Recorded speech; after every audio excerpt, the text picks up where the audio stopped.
Okay, in this next section, we're going to look at the covenant itself, the covenant on economic, social, and cultural rights. So firstly, let's look at the treaty itself. So we'll be calling it the ICESCR. It's a bit of a tongue twister, but you get used to it eventually. So like ICCPR, it was adopted in December 1966. It came into force, I think, just a couple of months before the ICCPR in January 1976. You know, in history, most states tended to ratify them both together. There are a few states which have ratified one and not the other. You see, they were both adopted at about the same time, and they both came into force about the same time, showing that most countries kind of treated them the same. Around the world, there are 171 state parties, and so it means that only about 20 countries haven't ratified. But as you see, 3 of those countries are from Southeast Asia. So the countries that haven't ratified are Singapore, Malaysia, and Brunei. But all the rest of Southeast Asia has. And all of South Asia has ratified except for Bhutan. You see, there are countries in the Pacific Islands which have not ratified, a number of those. And I think most of East Asia has ratified it as well. It has an optional protocol. So this is an additional treaty which adds what's called a communications procedure, which means that individuals can make complaints to the United Nations, or they can make complaints to the treaty body about violations of their economic, social, and cultural rights. There's a whole lot of other processes involved to that, and we will have a separate class looking at, say, the communications procedure. But there's only been one ratification in the region, that's Mongolia, though Maldives and Timor-Leste have signed that optional protocol.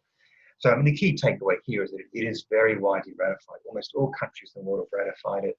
And even in Southeast Asia, which often has a very poor record of ratification, it's quite widespread. You'll see the most recent ratification is Myanmar, which I think ratified about 2 or 3 years ago. Now, looking at the key question here is about why did they split the UDHR into 2 treaties? Now, there is 2 kind of dominant reasons. One is a kind of legal reality that civil and political rights are kind of different to economic, social, and cultural rights. As we saw from that example, like a woman begging on the street, that in terms of looking at violations of economic, social, and cultural rights, you see it as more difficult. We'd have to find out, you know, why is she homeless? What has she attempted to do to stop her homelessness? What's her situation in terms of her health and in terms of her access to food, say. So it will take a bit more work to see if there's a violation of economic and social rights. Whereas civil and political rights tend to be a bit more clear-cut, it either is a violation or it isn't. So we're going to look at the details of that division, particularly around progressive realisation in the next section. But there is a kind of a distinction between civil and political and economic, social, and cultural in terms of how those rights are judged. Like primarily, civil and political tends to be either on or off. You either have them or you haven't. It's much like turning on a light. The light's either on or off. Whereas economic, social, and cultural rights are progressively realised. You work towards ending hunger. You work towards ensuring all kids get access to school. You work towards having a better health system and so on. So the obligations for the states in economic, social, and cultural rights are more kind of progressive. They have to be worked towards. Now, of course, another reason why there was that split between ICCPR and ICESCR was politicized, that we had different groups during the Cold War supporting different groups of rights. So the Soviet Union and its allies and other communist countries, they liked economic, social, and cultural rights more than they liked civil and political rights. Because communist countries are socialists, they provide cheap or free health and education. They're quite good in terms of providing food and housing and things like that because the state provides it. Whereas they didn't quite like freedom of movement, freedom of expression, and political rights because communist countries on the whole weren't liberal democracies. And so they favoured economic, social over civil and political. Whereas it's kind of the reverse, particularly in the United States, but also through capitalist Western countries, where they like the idea of individual freedoms, freedom of religion, freedom to vote, freedom to move, freedom of expression. And they weren't too keen on providing economic and social rights. They weren't strong on workers' rights, and also they weren't too strong on total free health and education. And that's not quite the case, because as we mentioned before, lots of European and Commonwealth countries are socialist countries that have free education and health. But still, these countries tend to favour civil and political rights over economic, social and cultural rights. Now, a third party, of course, is that whole Asian values debates, because Asian values debates was, development before democracy. So people should not make complaints about politics, about the government, until they have their rights to food and water and housing and their economic rights met. So it's kind of like a trade-off in Asian values. We'll support and we'll respect your economic, social and cultural rights, but you don't get your civil and political rights. So you see, for these numbers of different groups, each favoured whether it's economic, social or civil and political rights. And that kind of bias then led towards this split in the support of these rights.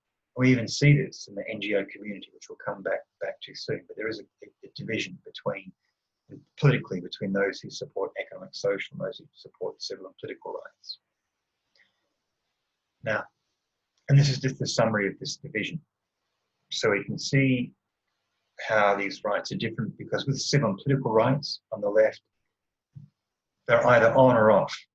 You either have derogable or non-derogable rights, whereas economic, social and cultural rights are progressively realised. There is kind of an idea, though it's not true, that civil and political rights are mainly negative duties. That is, the duty to do nothing. Or, in other words, civil and political rights are individual freedoms. Whereas economic and social rights are positive duties. The government has to do stuff. It has to provide education, housing, food, clothing, jobs, and so on. So it's much more an idea that economic and social rights have a lot more positive duties for the state. Positive meaning you've got to do something, negative meaning you've got to do nothing, you've got to not interfere. Now that's not always true, because civil and political rights, there are lots of positive duties there around the legal system and around the democratic system and voting in the elections. So there are quite positive duties. And also on the other side, there are plenty of negative duties around economic, social and cultural rights, because basically the state should not interfere you finding your education, your health, your housing, your food, your water and so on. That the state's job is primarily not to interfere with you. Only if you can't do it, then it has positive obligations, positive duties. So you can see that there is on a very surface an idea that most civil and political rights are negative and most economic and social are positive. But the story is much more complex, and you can't make that simple distinction. Though that was done in terms of the various political groups, making some distinction between them. We've got the ideological divisions between capitalism and socialism. So capitalism is about individual choice and freedom.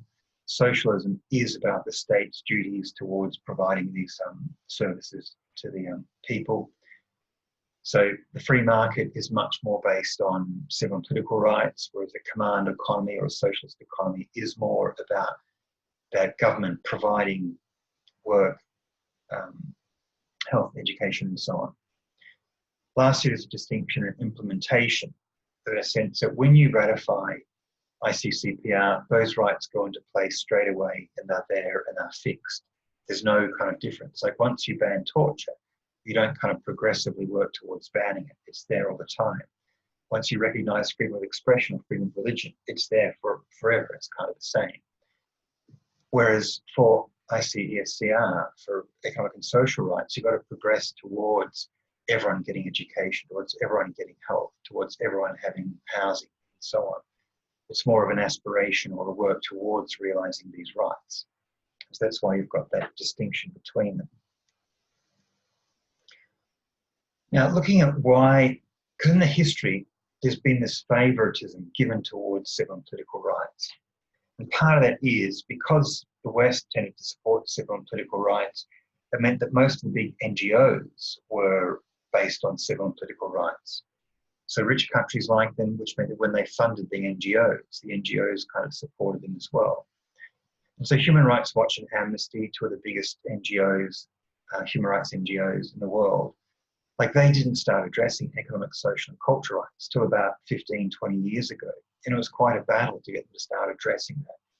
They both saw themselves as working primarily in civil and political rights, because they said economic, social, and cultural rights, that's more about development. It's not really about human rights. And they were more about, political prisoners and stopping torture and freedom of expression and those things. So it's really only the past 20 years that NGOs have started doing human rights programming around economic and social rights. In a similar way, you see there's a lot of legal work on civil and political rights, but not that much on, in history, not that much on economic, social, and cultural rights. Now, of course, that's been fixed now. But if you look at human rights in the 70s and 80s and 90s, very little was written on economic, social, and cultural rights, whereas most of it, people addressed civil and political.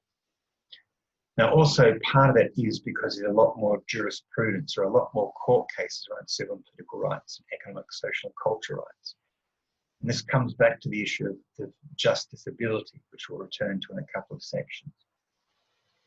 But it means that, say, at the United Nations, that there's been lots of cases around civil and political rights in terms of freedom of expression and rights in the court and freedom of religion. There's a whole lot of stuff around that, but very little court cases, very little jurisprudence around your right to health, food, education, and so on.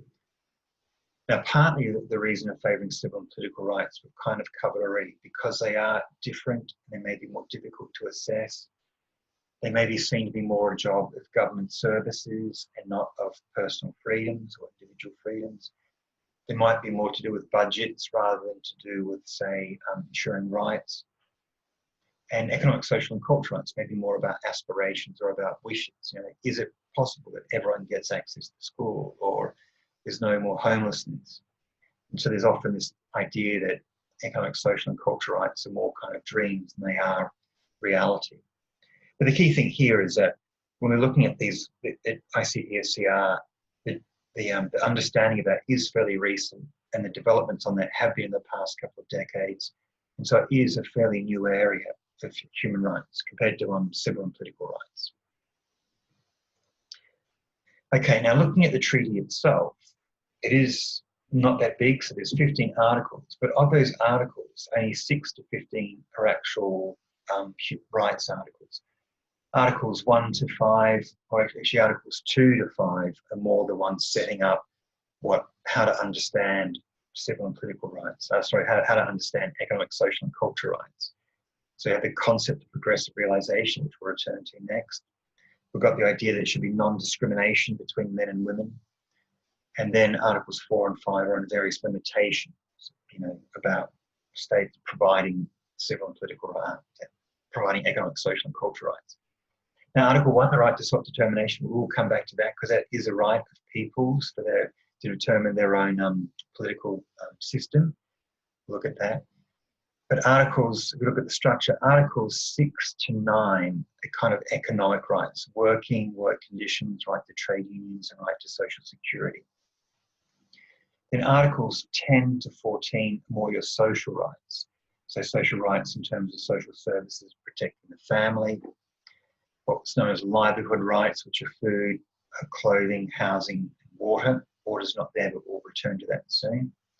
We have health and then education. So these are the kind of the core social rights there, Articles 10 to 14. Then we have Article 15, the right to culture. Now that structure kind of copies the structure in the UDHR's Articles 22 to 27, the sense it goes economic and social and then cultural rights. Now finally, just before we end this, I think it's important just to remind ourselves that in this the current modern era of human rights, we know that human rights are indivisible, interdependent, interrelated, and universal. So all this debate that's been going on about the split between civil and political and economic, social and cultural has largely been healed, or it's largely been resolved. We see that while these rights are different in nature, they still interrelate and interdepend on each other. You can't really have one set of rights without the other. You can't live in this world where you just accept one group of rights, as, say, Asian values countries like Singapore or Malaysia try to do, or the communist countries try to do, or the United States, the capitalist West, try to do. That your right to health depends on your freedom of expression to talk about your health, depends on your right to privacy, depends on your right to earn an economic living, and so on and so on. You can't really, all rights depend on each other. They're all interrelated in the sense that there are many rights that pop up in different areas. Say rights around motherhood, you've got it appearing in both ICCPR and ICESCR. Same with trade unions, appears in them both as well. So they are interrelated. And so we've just got to, when we look at this, even though it's split, we've got to understand them differently. It doesn't mean that they have different independent groups of rights. Those rights are interrelated. Okay, we'll finish that section there.